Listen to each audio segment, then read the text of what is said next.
¿Qué tal? Muy buen día, bienvenidos a nuestra primera emisión de Un Mensaje a la Familia. Estamos contentos de que estén conectados. Si bien lo que quiero tratar ahora tiene que ver con precisamente los desafíos que las familias a lo largo de las generaciones han enfrentado, algunos con mucho éxito, otros lamentablemente han desistido de seguir en la lucha. Y me hace pensar en la historia famosa de David y Goliat, cuando este gigante desafía al ejército de Israel. Y bien, el desenlace de la historia lo conocemos muy bien. David se levanta con un recurso muy pequeño, a saber, una piedra y una fe en el Dios Todopoderoso, y finalmente sabemos que el gigante es derrotado. ¿Sabes? Porque no puede ser de otra manera.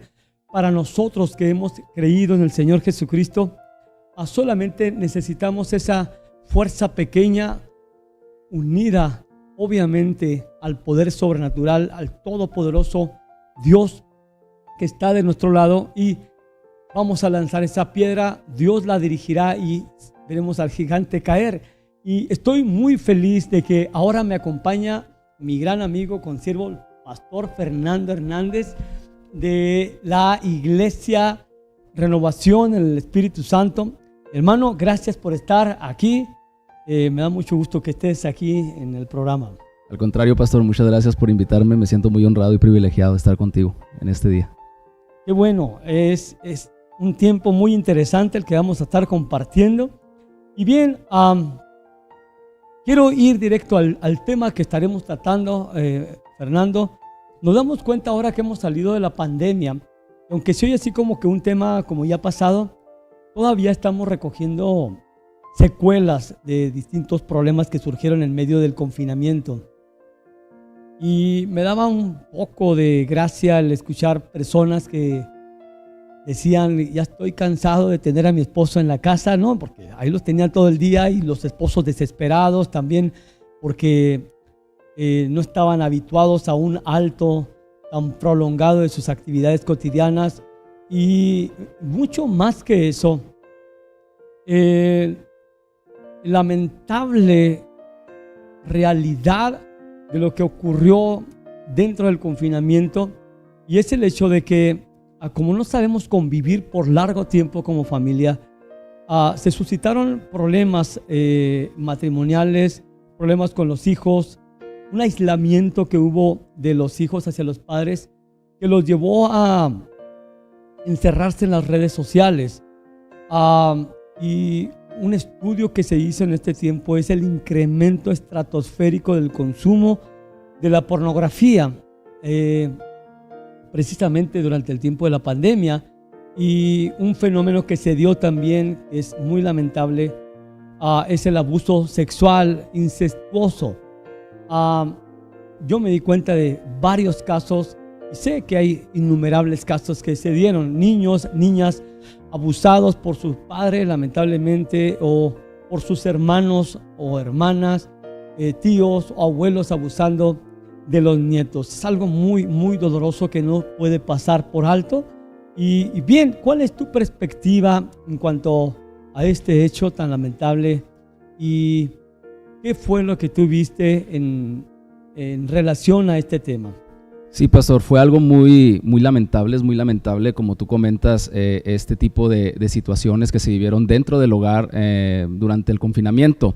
Yo vi un dato muy interesante, que el abuso sexual durante la pandemia se incrementó un 60%. Inclusive hubo casos, estadísticamente hablando, que llegó a haber hasta 46 violaciones al día. Es un dato muy alarmante, y yo, mi perspectiva, lo que puedo deducir de esta situación es que durante el confinamiento, aparte del confinamiento, de estar aislados, de estar encerrados, se violaron muchos parámetros referente al pudor, referente a la cercanía.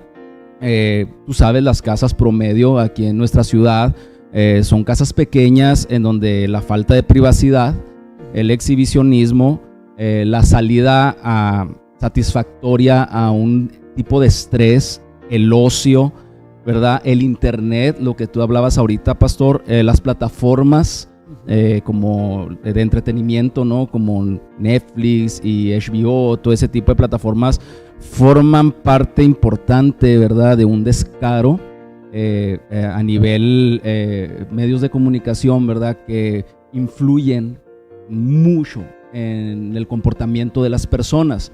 El día de hoy estamos viendo a través de las plataformas de entretenimiento mucha libertad en cuanto a la promiscuidad, en cuanto a la ideología de género, mucho material que desgraciadamente está llegando a los hogares, y fue muy clásico, ¿no?, que durante la pandemia, en el confinamiento, ¿verdad?, pues las plataformas, el internet y todo ese tipo de medios de comunicación o de entretenimiento, ¿verdad?, propiciaron a despertar dentro de las personas, si es que no lo había, ¿verdad?, a despertar ciertos tipos de deseos que van en contra de la naturaleza humana, ¿no?, del hombre, ¿no? Y despertar dentro de las personas, si no los tenían, obviamente hay de dos partes, ¿no? Personas que tenían ese tipo de problemas, ese tipo de desviaciones, y personas que nunca habían sentido tal vez en su vida ni siquiera pensar que pudiesen llegar a cometer un abuso, ¿verdad? A ver con deseo, con lujuria o con otro tipo de intenciones a un familiar, ¿verdad? Pero desgraciadamente las plataformas, las series, el internet, el uso excesivo del internet, a veces formas, originó muchas de las veces este tipo de actos dentro del hogar. Entonces veo yo que la falta de privacidad, la cercanía, el exhibicionismo, una salida de satisfacción al estrés que originó el confinamiento, aparte del ocio, ¿verdad? Que muchas de las veces el confinamiento trajo ocio, ¿no? Porque no estaban saliendo a trabajar muchos, todo lo hacían desde sus hogares, de sus casas, y tenían mucho tiempo libre, ¿no? Y aunado a una desviación de la inclinación sexual, pudieron haber originado todo este tipo de casos dentro de los hogares, lamentablemente, pastor. Completamente de acuerdo. Están mencionando dos factores que pudieron contribuir a ese tipo de actos. Uno es el externo, la influencia de los medios, y otra es la falta de dominio, ¿no? Yo lo resumiría como falta de dominio propio, de cruzar una raya que jamás te imaginaste que ibas a cruzar. Ahora, ¿tú crees que aparte de esos dos factores pudiera haber alguna causa subyacente en el corazón del victimario que llevara a propiciar eso? Definitivamente, pastor, definitivamente sí hay un problema espiritual, un problema que tiene que ver con el corazón. Lo que la palabra de Dios dice es que el corazón es engañoso y perverso, ¿quién lo conocerá? ¿Verdad? Con eso puedo decir yo que es difícil muchas de las veces conocerse bien a sí mismo, ¿no? Y dentro de la pandemia salieron muchas cosas a lo mejor desconocidas que había dentro del corazón.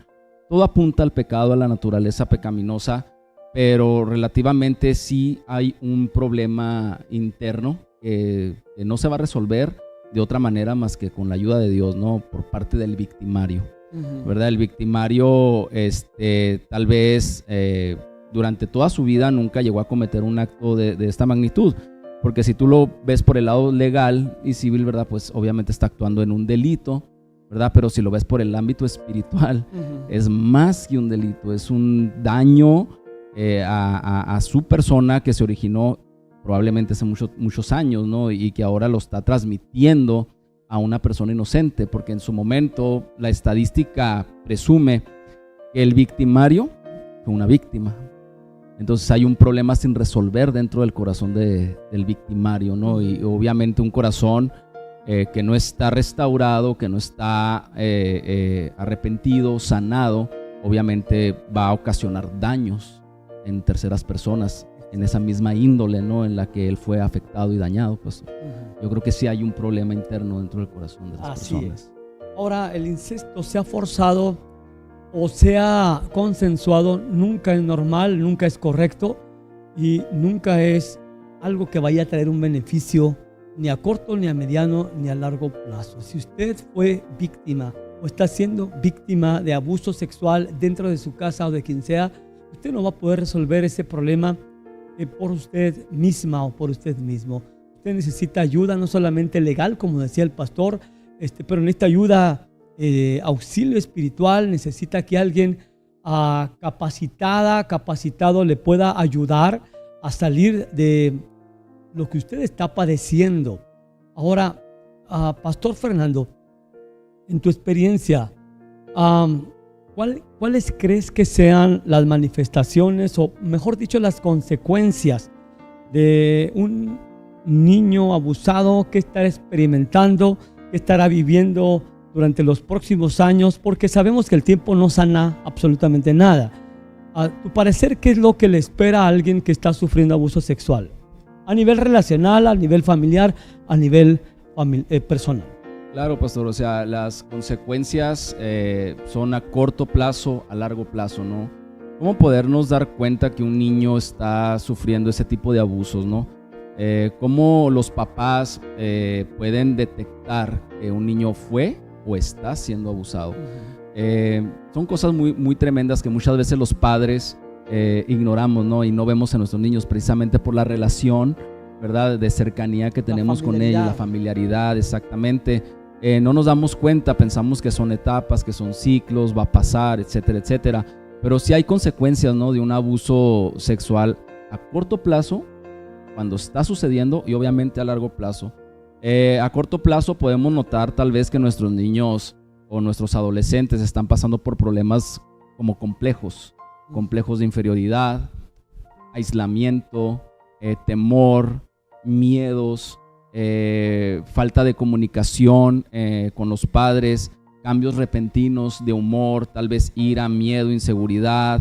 Yo he encontrado en algunos casos en niños que dejan pistas, ¿verdad? Porque son actos muy penosos y muy vergonzosos, y casi siempre las personas que están atravesando, o las criaturas que están atravesando por ese tipo de situaciones, no tienen la capacidad como para abrir su corazón y hablarlo abiertamente con sus padres o con una persona de confianza, pero sí van dejando tal vez ciertas pistas, ciertas señales de la situación que ellos están pasando. Puede ser a través de un dibujo, puede ser a través de preguntas inusuales acerca de la sexualidad, ¿verdad? Puede ser o tal vez el niño se retrae y se niega a hablar sobre algún secreto que él guarda en su corazón, que comparte con algún adulto.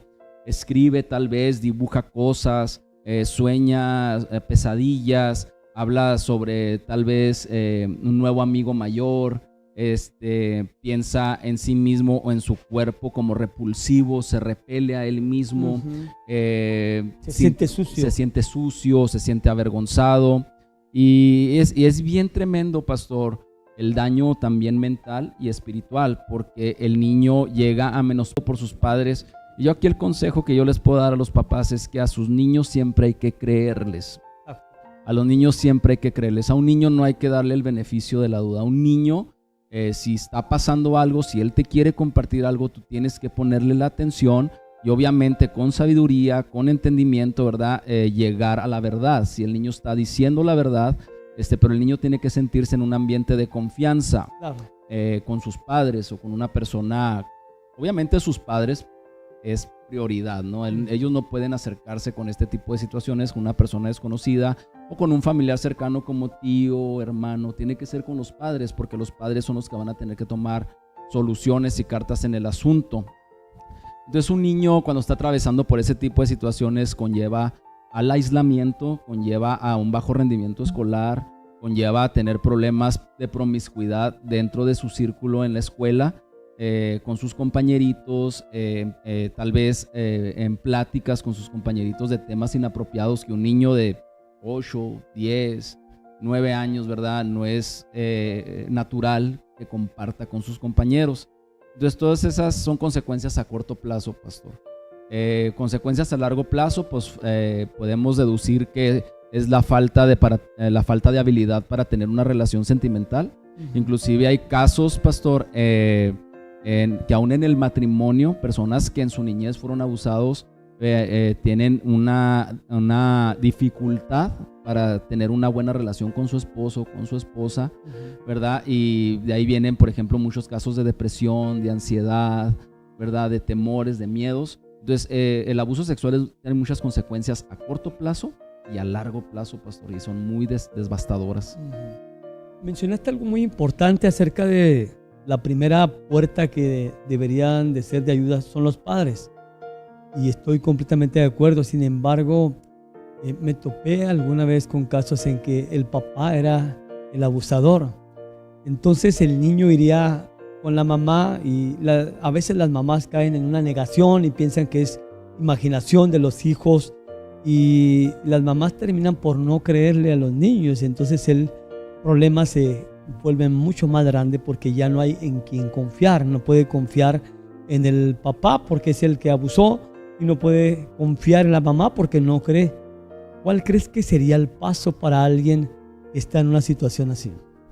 Yo creo que el primer paso que se tiene que dar yo como pastor, ¿verdad? Y consejero en este tipo de situaciones, yo creo que la primera reacción que tiene que tener la mamá es, número 1, creerle a su niño. Número 2, no confrontar directamente al presunto, ¿verdad? Sino buscar una ayuda en la cual ella pueda direccionarse, ¿verdad? A través de un pastor, a través de un consejero que la pueda direccionar, que la pueda dirigir en qué decisión va a tomar, porque también me he encontrado casos en que sí no es verdad tal vez lo que está diciendo el niño, pero si el niño lo está diciendo, tal vez no fue el papá, pero tal vez está siendo otra persona. Está como proyectando la culpa hacia alguien más. Exactamente. Entonces, el primer paso que tienes que dar es buscar ayuda, creerle a tu niño, buscar ayuda. Paso número 2, cuando esté más o menos aclarado el panorama, va a tener que llegar el tiempo de la confrontación. Confrontar a la persona que el niño está señalando, ¿verdad? Confrontarlo, a decirle lo que el niño está diciendo, lo que el niño, la queja que el niño está dando acerca de él. Y hay reacciones, pastor, del victimario. Las reacciones del victimario por lo regular es la negación total de los hechos. Pero también el victimario entra como en una especie de crisis, ¿verdad? Entra como en una especie de negación, de crisis, se ofende, ¿verdad? Y cuando la persona es inocente, la persona por lo regular se sienta, trae al niño, empieza a tratarlo de una manera diferente. Obviamente son casos muy lamentables, porque el abusador va a tratar de no ir a la cárcel, ¿no? Porque en la cárcel, pues a ese tipo de personas pues les va muy mal. Claro. Entonces él va a evitar ir a la cárcel, él va a evitar a través de manipulación, a través de la manipulación de la información, a través de amenazas inclusive hacia el niño, porque el niño tal vez pueda estar amenazado por su papá. Si tú dices algo, va a pasar esto, si tú dices algo, va a pasar aquello. Entonces crean un daño psicológico y espiritual y emocional muy grande. Entonces la primera situación que tiene que hacer la mamá es creerle al niño. Y punto número 2, buscar inmediatamente ayuda. Una ayuda profesional, espiritual, porque esto va más allá, amado amigo que me estás escuchando, de una afectación psicológica, es una afectación espiritual. Y Dios tiene el poder para sanarnos en el espíritu y para sanar nuestra mente. La palabra de Dios dice en Romanos 12:2 que la renovación de nuestra mente es posible a través de las escrituras, a través de Dios, a través de una dirección espiritual. Definitivamente, si usted es una persona victimaria, si usted sucumbió a la tentación de abusar de su hija, de su hijo, de algún nieto, alguna nieta, usted debe de estar experimentando sentimientos de culpa, de vergüenza, de miedo, de terror, y sabe que es justo lo que necesita usted sentir, pero esos sentimientos tienen que llevarlo a usted a un arrepentimiento, a buscar a Dios y a buscar ayuda y a confesar su falta por amor al pariente al que usted haya abusado, porque eso va a ayudar a la superación del problema, que usted admita su responsabilidad y que afronte con valentía las consecuencias de sus actos. Busque a Dios de todo corazón, porque la Escritura dice que el que confiesa su pecado y se aparta haya misericordia, pero el que lo oculta no va a prosperar. Usted necesita la ayuda de Dios, y buscar a Dios a través de Jesucristo quizás no le va a librar de las consecuencias, pero seguramente va a minorar las consecuencias. Usted no puede cargar por años el peso de la culpa y no enfermarse, no vivir opresión del enemigo demoníaca. Usted necesita ser libre también, en un sentido diferente, pero probablemente necesita ser tratado en lo que hay en su corazón, que fue lo que le llevó a llevar a cabo esos actos incorrectos, malvados, pecaminosos. Ahora, ¿qué, en tu opinión, yo acabo de decir algo, pero a nivel espiritual, ¿qué crees que debería de hacer una persona que está atrapada en este momento cometiendo esos actos todavía? La Biblia dice que la paga del pecado es muerte, ¿no? Y el pecado siempre va a originar todo lo que hablabas ahorita: culpa, vergüenza, va a originar sentimientos en nuestra alma negativos, ¿verdad? Por el mismo pecado, ¿no? que se está cometiendo. Ahora, yo el consejo que le puedo dar a una persona que está atravesando, que está siendo tentado, que ha cometido ese tipo de faltas, es la confesión. El poder de la confesión es algo bien tremendo. Encontramos en la palabra de Dios que el que confiesa su pecado y se aparta alcanzará misericordia, como bien lo decías ahorita tú. Entonces yo creo que esta persona, él sabe lo que está haciendo no es correcto, que no está bien, y cuando alguien está haciendo constantemente algo que no es correcto, algo que no está bien, se convierte en una atadura. Esa persona necesita ser libre. Hay personas tal vez que lo hicieron solamente una vez, 2 veces, y no pueden con la culpa, están viendo las consecuencias, ¿verdad? En las vidas de los afectados, están viendo las consecuencias en su propia vida, ¿verdad? Y yo lo que le puedo aconsejar a esas personas es, número 1, busque ayuda.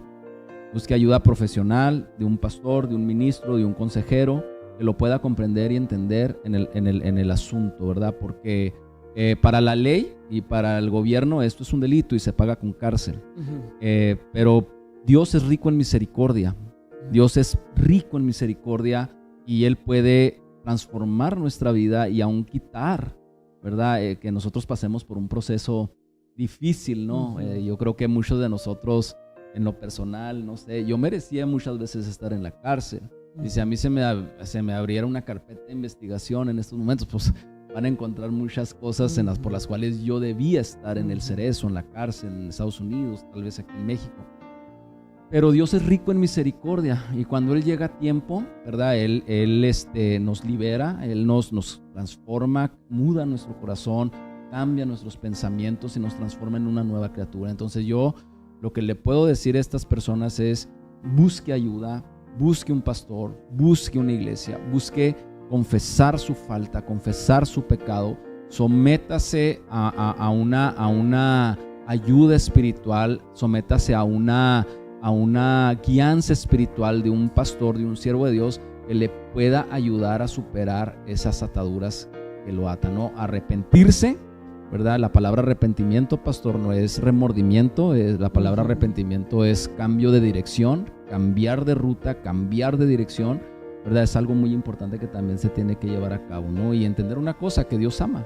Dios nos ama, Dios ama a los pecadores, ¿verdad? Dice la Biblia, apóstol Pablo, este es el evangelio, ¿verdad? El evangelio es que Cristo Jesús vino a morir por todos los pecadores, por el cual yo soy el primero. Entonces Dios ama, Dios te ama, Cristo te ama, y Él quiere liberarte, y Él quiere darte una nueva oportunidad y quiere reivindicar, ¿verdad? Las vidas. Definitivamente estoy de acuerdo, pastor. Hay algo que me vino a la mente hace un rato, mientras mencionabas las consecuencias a largo plazo de una persona abusada. Bueno, yo tuve una experiencia hace algunos años, quizás unos 18 años. Una mujer, en aquel entonces ella tendría mi edad más o menos, lo que tengo ahora. No voy a decir cuál es mi edad por ahora. Pero hubo un momento de oración en la iglesia y ella empezó a tener manifestaciones espirituales muy, muy feas. Y en el tiempo de la administración, el Espíritu Santo reveló que esa mujer había sido abusada varias veces por su padre de niña. Entonces, quizás 8 o 9 años de edad, ella tendría 50 y tantos años y todavía estaba sufriendo las consecuencias. Y aparte de lo que tú mencionaste, la promiscuidad, a veces la confusión o la disforia de género, ¿no? Que no saben si son hombres, mujeres, o un aborrecimiento a su propio sexo, se abre la puerta a una influencia demoníaca. Lo he visto muchas veces y oramos finalmente por la mujer y fue maravillosa la libertad que experimentó. Y yo me pregunto, ¿por qué tuvo que esperar tantos años, ¿verdad?, para ser libre? Y fue hasta que ella pudo abrir su corazón y decir, esto me pasó. Y como palabras finales, ¿qué les dirías a las personas para terminar este momento? A las personas que sufrieron y que han pasado largo tiempo sin resolverlo, que solamente el silencio les ha ayudado a mantener el estatus, pero que saben que hay un problema que está asociado a su experiencia de abuso. ¿Qué podrías decirle a esas personas que están sufriendo en silencio, aun cuando han pasado ya varios años? Las afectaciones no son fáciles llevarlas detrás de una espalda por muchos años.